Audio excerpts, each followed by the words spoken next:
Фараби университетінде Пан Ги Мун атындағы тұрақты даму институтында жұмыс жасағалы өзіміздің жеке сайтты жасап шығару қажеттілігі туындады. Сол себепті біз студенттерден сауалнама жүргіздік.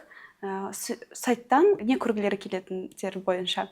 Және де бұл тапсырманы ақпараттық технологиялар департаментіне жүктеудің орнына осындай білім беру бағдарламасын жасап шығару дұрыс деп шештік.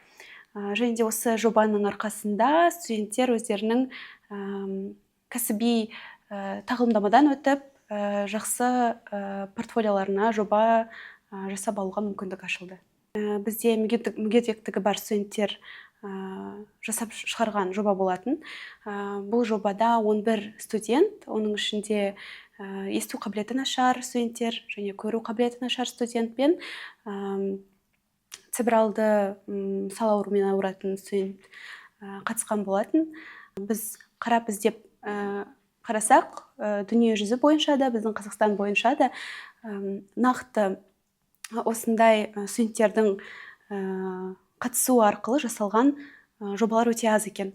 Яғни бөлек-бөлек өткізілетін жұмыстар бар, әрине. Есту қабілеті нашар студенттермен басқаша жұмыстар жүргізіледі, көру қабілеті нашар студенттермен басқаша жұмыстар жүргізіледі. Ал біздің жобаның ерекшелігі бұл жерде барлығын қамти отырып, бір осындай үлкен жоба жасап отырмыз. Біздің Пан Ги Мун атындағы тұрақты даму институтының ресми парақшасы. Бұл жерде ерекшелігі көзі нашар көретін адамдарға, пользовательдарға арналған батырмамыз бар. Сол батырма арқылы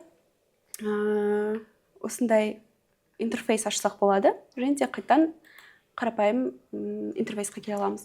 Бұл жерде біздің ерекшелігіміз оқиғалар күнтізбесі жасалған.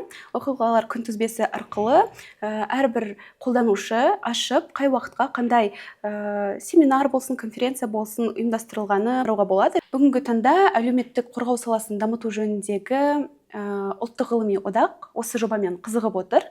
Ол кісілер қазіргі таңда осындай мүгедектігі бар студенттерді өздерінің цифрлық өнімдерін жасауға тартпақшы. Болашақта жоспарларын жайлы айтатын болсақ, осы модельді, тәжірибені біз университетте біздің кеңінен қолданысқа кіргізгіміз келеді. Себебі басқа студенттер де, одан бөлек мүгедектігі бар студенттер де университеттің тікелей іс-шараларына қатысуға мүмкіндік алса деп дейміз.